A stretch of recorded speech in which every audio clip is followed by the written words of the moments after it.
बिस्मिल्लाहिर्रहमानिर्रहीम। RFI talk के साथ मैं हूं नुसरत मिर्ज़ा। मेरे साथ मेरे समी साहब हैं, सैयद समीउल्लाह साहब MPhil हैं हमारे। वो हमारे जो जो रिसर्च डिपार्टमेंट है उसके हेड हैं। वो हमसे कुछ सवालात भी करेंगे, लेकिन पहले हम उसका एक बयान आपको पेश कर देते हैं। वो ये कि भारत ने एक फ़ौजी जंगी मशक़ की हैं जैसलमेर के इलाके में 11 मार्च को, जिसमें ख़ुद नरेंद्र मोदी साहब जो हैं वो फ़ौजी वर्दी में वहाँ पर मैंने अपने आप को उन्होंने शमूलियत अख्तियार की, और इस लिहाज से कि वो मीडिया की कवरेज ज़्यादा लें, और इस लिहाज से कि उसकी जो अहमियत है, उसकी जो फ़ौजी मशक़ की, उसका नाम भी रखा उन्होंने भारत शक्ति, भारत की ताकत। अब उसमें जो दो बातों पर हम ख़ास तौर से गुफ्तगू आपसे करना चाहते हैं। वो एक तो ये है कि वो ये जो मशक़ है, उन्होंने ये दावा किया है कि ये मशक़ हैं ये सारे के सारे जो इंडियन मेड हथियारों की है। भारत के से जो भारत में जो जो जिन्होंने जो भारत ने जिनका डिज़ाइन किया और जिनकी पैदावार की, और जिनको फिर आप इसमें ज़िंदा लाइव मशक़ थी, और उन हथियारों को उन्होंने यहाँ पर इस्तेमाल किया। तो हम ये बयान करना चाहते हैं कि ये एक तो ये बात थी। दूसरी बात उन्होंने कहा कि ये 3 फ़ौजी मशक़ हैं। ये इनका उसने इस्तेमाल किया कि 3 ट्राई सर्विसेज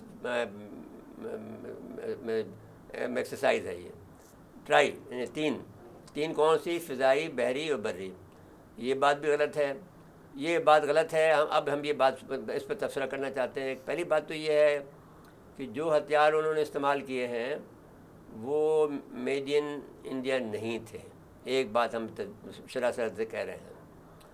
अच्छा, ये बात भी हम कहना चाहते हैं कि ये जो आज का जो प्रोग्राम है, पहला तो ये हम प्रोग्राम इस प्रोग्राम का नाम अगर हम ये रखें हैं कि फ़ौजी मशक़ें जो हुई हैं, वो जो हथियार इस्तेमाल हुए हैं वो इंडियन मेड नहीं थे, उनकी ये बात गलत है।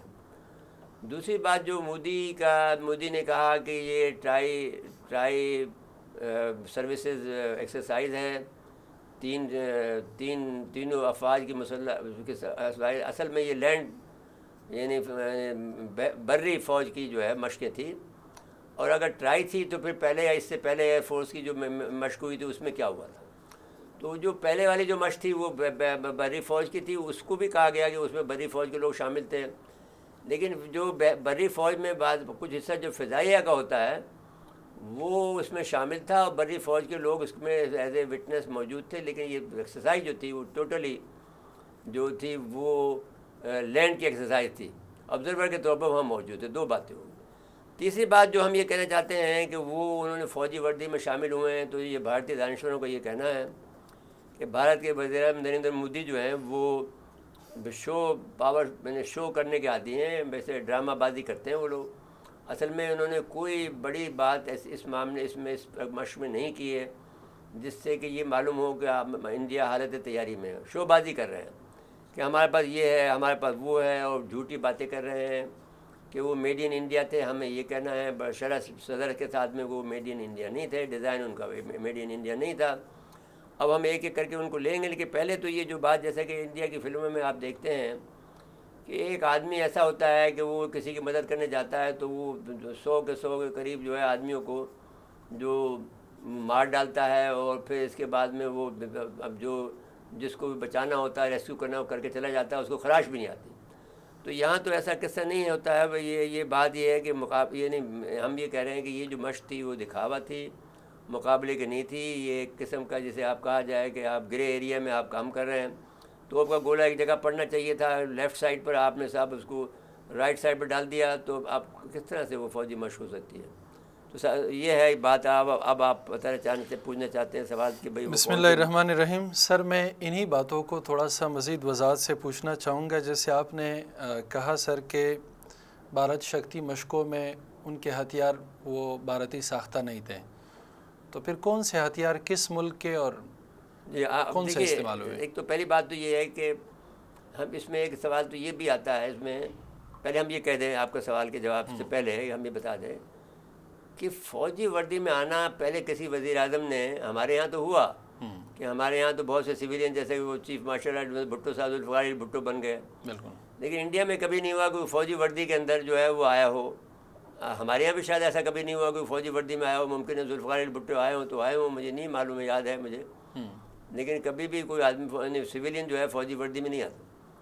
तो अब अगर वो आए हैं तो इसका ये मानी हुआ कि उन्होंने तमाम तीनों अफवाज की सरबराहों की जो ताकत थी वो सल्ब कर ली है और कहा कि मैं हूँ ताकतवर, असल में मेरा हुक्म माना जाए। लेकिन इंडिया में सर हम एक बड़े अरसे से देख रहे हैं कि वज़ीर आज़म ही ताकत का मरकज़ होता है। नहीं, ताकत का तो मरकज़ होता है, वो तो एक जनरल बात है कि लेकिन आप फौजी वर्दी में तो कभी ताकत का मरकज़ मैं नहीं ये आता। कह रहा हूँ कि शायद ये इंटरनल से ज़्यादा एक्सटर्नल लोगों को दिखाने की हो। नहीं, शोबाजी जो देखिए ना, मोदी की एक आदत है कि शोबाजी की उनकी आदत है। अच्छा, वो एक किस्म के जैसे उनके यहाँ पर एक पूरा एक जो यानी कल्चर ये डेवलप हो गया है, जो बम्बई का जो फिल्म दुनिया है, तो वो बम्बई की फिल्म दुनिया सारे चीज़ पे हावी, मतलब हर चीज़ वहाँ औरत खूबसूरत है, फिक्शन की दुनिया में फिक्शन की दुनिया में चला गया है वो। और वो जो उस किस्म की आपने और उसी शोबाजी में वो लगा, वो भी एक एक्टर बनना चाहता है, ऑलमोस्ट वो एक्टर ही है। तो अब पहली बात तो ये कि एन वर्दी में आने से इसने ये बात की कि जो जो अपने आप को ये पेश किया कि मैं तीनों सब मुल्क का सरबराह हूँ और ताकत मेरे पास ही है। तो वो एक किस्म का ये है कि आपके पास वो जो टेक्निकल नो हाउ है वो तो उसके पास नहीं है ना, जो एयरफोर्स के पास होती है, जो लैंड फोर्स के चीफ के पास होती है, जो एक नेवी वाले के पास होती है, टेक्निकल नो हाउ तो नहीं है ना। उसे कमांड तो उस बात पर दी जाती है, उसको देनी चाहिए कि भाई एक आदमी जब आपका चीफ ऑफ आर्मी स्टाफ है वो आपको ब्रीफ करेगा और वो आप उसके हिसाब से उसके फिर फैसला करेंगे। उसमें सवालात आपको करने होंगे, सिविलियन टाइप के जो सवाल होते हैं, इंटरनेशनल लेवल के सवाल होते हैं। जैसा कि जब हम कारगिल में गए तो फिर नवाज शरीफ ने ये बात उनसे पूछी कि भाई ये बताओ कि ये रास्ता जो आप कारगिल पे हमला कर रहे हैं श्रीनगर कैसे जाता है, ये नवाज शरीफ ने सवाल किया। तो उस पर उन्होंने कहा कि साहब कारगिल तो अगर इस पर कब्ज़ा कर लेंगे तो हम उसका रास्ता वहाँ बंद कर देंगे, वो जो सियाचिन वाला तो हमें सियाचिन पर कंट्रोल कर लेंगे, तो फिर उनकी मजबूरी हो जाएगी बहुत सी बातें।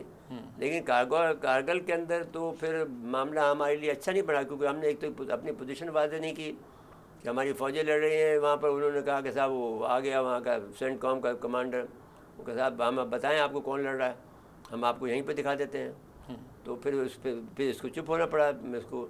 और नवाज शरीफ साहब की पोजीशन, नवाज शरीफ ने आखिर में पोजीशन ली, पहले तो परमिशन दे दी, फिर पोजीशन ली तो उसने कहा कि साहब ये मुझे पहले आपने नहीं बताया था। उसने कहा साहब मैंने सारी बातें आपको बताई थी, अब आपके जहन में नहीं आई तो मैं क्या करूँ, उसने कहा। अब मसला ये था कि दोनों लोगों से गलती ये हुई कि उनको वहाँ पर पोजीशन लेनी चाहिए थी कि सितंबर तक वो जगह खाली ना करते। और वो फर्स्ट स्ट्राइक की जो धमकी दी थी, उन्होंने कहा कि साहब हम एटमी हमला करने जा रहे हैं, तो उन्होंने कहा था हम भी हमला करेंगे। वो पोजीशन अगर आप ले लेते तो आपने वो कारगिल भी ले लिया था और आपने वो सियाचिन भी ले लिया था। लेकिन दोनों में हिम्मत नहीं थी, ना सिविल उसमें थी ना फौजी उसमें लीडरशिप में थी, दोनों फेल हुए। अब जो सवाल आपका है तो उसमें जो आप उसकी हम ये बात करते हैं, अब वो ये कहते हैं, मैं जो बात और कहना चाहता हूँ कि वो ये जब मैंने आपसे कहा कि वो ग्रे एरिया में ये कर रहा है एक्सरसाइज, तो वो क्यों कर रहा है? पहले तो एक बात ये सवाल ही खड़ा होता है, वो ये कर रहा है कि भाई क्या तो ये है कि वो शोबाज है, दूसरा ये कि वो मुमकिन है कि अमेरिका का इंतज़ार कर रहा है कि अमेरिका आए और हमें देखे कि मदद करे। अब यहाँ पर हम एक और प्रोग्राम पे जाएंगे कि अमेरिका चाइना के बॉर्डर पर कितनी फोर्सेज चाइना की इसकी इंडिया ने लगाई हैं और क्या क्या फैसिलिटीज वहाँ की हैं, कितनी कोर वहाँ पे मौजूद है और क्या वहाँ पर जो फैसिलिटीज़ वहाँ पे मौजूद की हैं और कितने लोगों को और बढ़ा रहे हैं, तो वो हम दूसरे प्रोग्राम में करेंगे। जी सर। तो पहला तो अभी आपका जो पहली बात ये है कि अब सवाल ये है कि अमेरिका क्या ये करेगा। दो मुश्किलात है उसके अंदर। अमेरिका का अगर अमेरिका आता है तो अमेरिका तो अपने हथियार दे देगा। अब हथियार चलाने की उनके पास सलाहियत नहीं है क्योंकि वो तो सारे रशियन हथियारों को चलाते हैं। दूसरी ये कि सवाल ये कि अमेरिका अपनी लैंड फोर्स क्यों भेजेगा चीन के खिलाफ, उसका दिमाग ख़राब हुआ है। उन्होंने कभी जापान में नहीं भेजे, कहीं भी नहीं भेजे, ताइवान में। अब जो सवाल हैं तो अब जो अमेरिका की फ़ौज में भारत में भेजने के जो इम्कान हैं वो सिफर हैं। तो ये अगर वो सिर्फ ये दिखावे के लिए कर रहा है, ग्रे जोन एरिया में ये मशक़ें कर रहा है और ये कर रहा है, तो ये तो दिखावा ही है। लेकिन हो सकता है सर जो कि चीन से मुकाबले की कोई तैयारी नहीं है। एक तो ये बात क्लियर हम करना चाहते हैं, ये इस पर अगरचे अलग से प्रोग्राम करेंगे।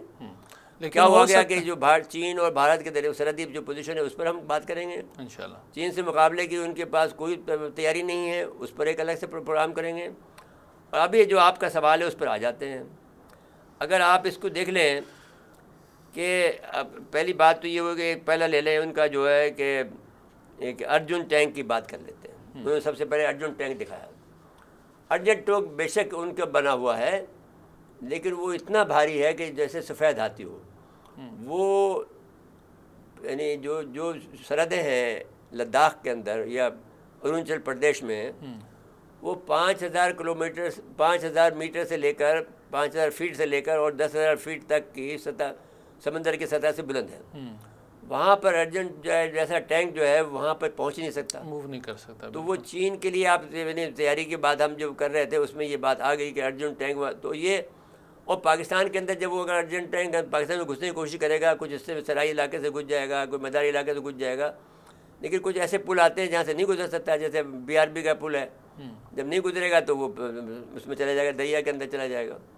तो अब ऐसी सूरत हाल के अंदर हम ये समझते हैं कि अर्जेंट टैंक जो है वो ये ऐसा हथियार नहीं है जो कि ये कहा जा सके कि वो हर वक्त इस्तेमाल किया जाने वाला हो। मेन टैंक नहीं है, बल्कि बैटल टैंक नहीं, जैसे कि हमारा खालिद है, इस तरह से उनका बैटल फील्ड का ये अर्जुन टैंक नहीं हो सकता है।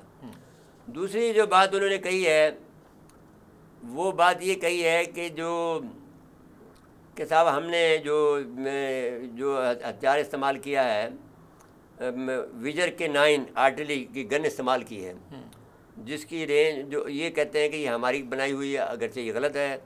ये कंपनी है Larsen and Toubro TOUBRO Toubro, ये जो है साउथ कोरिया की कंपनी है, और उसने K9 थंडर ये बनाया था, और K थंडर की ये कॉपी है। तो इस लिहाज से ये इनका मेड इन इंडिया नहीं है। ये इनका शुरा सदर के साथ में जो विजर K9 इन्होंने आर्टिलरी जो पेश की है, कर ये रहे हैं कि उसकी जो रफ्तार है उसको बढ़ा रहे हैं। वो अभी तो उसमें कुछ थोड़ी बड़ी तब्दीली कर रहे हैं, लेकिन ये इनकी मेड इन नहीं है। क्या हुआ, मैं दोबारा कहना चाहता हूँ कि ये लार्सन एंड टूब्रो कंपनी है जो कि साउथ कोरिया की है, उसकी मेड इन है, उसका डिज़ाइन है, उसका नाम बदल के इन्होंने ये रख दिया है जो आप बताया। दूसरी बात जो है उन्होंने कि धनुष जो है वो जो इस्तेमाल की है, मल्टी बैरल गन जो है धनुष नाम किया, 155 उसका नाम है, ये इस्तेमाल की गई। ये बेसिकली इसका डिज़ाइन जो था वो इन्होंने जब ये ख़रीदा थी आपकी ये बफोर्स जो कि स्वीडन की मेड इन स्वीडन है, वो जब इन्होंने ख़रीदी थी तो उसके साथ में इसका ब्लूप्रिंट भी ले लिया था कि इसका डिज़ाइन क्या है। जो जिसका डिज़ाइन जब ले लिया था तो वो उसी डिज़ाइन को उन्होंने पहले तो छुपा के रख दिया, उसको बंद करके रख दिया ताले में, उससे कोई काम नहीं लिया उस पर, बल्कि तनकीद हुई कि उसने पैसे खा लिए हैं बफोर्स में, खाए थे उसने पैसे। लेकिन इस प्रोग्राम में भी जब जहाँ पे तकरीर करने लगा बफोर्स के ख़िलाफ़ उसने बहुत सारी बातें की। अगरचे बफोर्स ने जो है काफ़ी कामयाबी हासिल की है कारगिल वार के अंदर। इंडिया के जो बकौल उन्होंने ये उनका वहाँ का जो कोर कमांडर था उसने ये बात कही कि भाई हमने वहाँ पर बहुत सी कामयाबी हासिल की, लेकिन इसमें कई मुश्किलात थी। और वहाँ पर जो फ़ौजी तादाद का उसने जिक्र किया है, लेकिन वो हम दूसरे प्रोग्राम में करेंगे कि उनकी फ़ौजी तैयारी कितनी है, वो हम इसमें बताएंगे, उसके जनरल का नाम भी बताएंगे। तो अब दूसरी बात उन्होंने धनुष जो बनाई है, ये आपने जो इंडिया के कारगिल की जंग में तो कामयाब थे, वो ये जो है बफोर्स की हाउस FH-77 की कॉपी है। तीसरी बात उन्होंने ये कही कि आकाश एक डिफेंस सिस्टम उन्होंने बनाया था 1983 में। आकाश के तो उसमें बहुत सी तब्दीलियाँ की गई हैं। अब जब ये S-400 उन्होंने लिया जो कि रशिया का, तो अब सवाल ये कि इसके साथ में सिंक्रोनाइज कैसे करें कि ये दोनों मिलकर काम करें।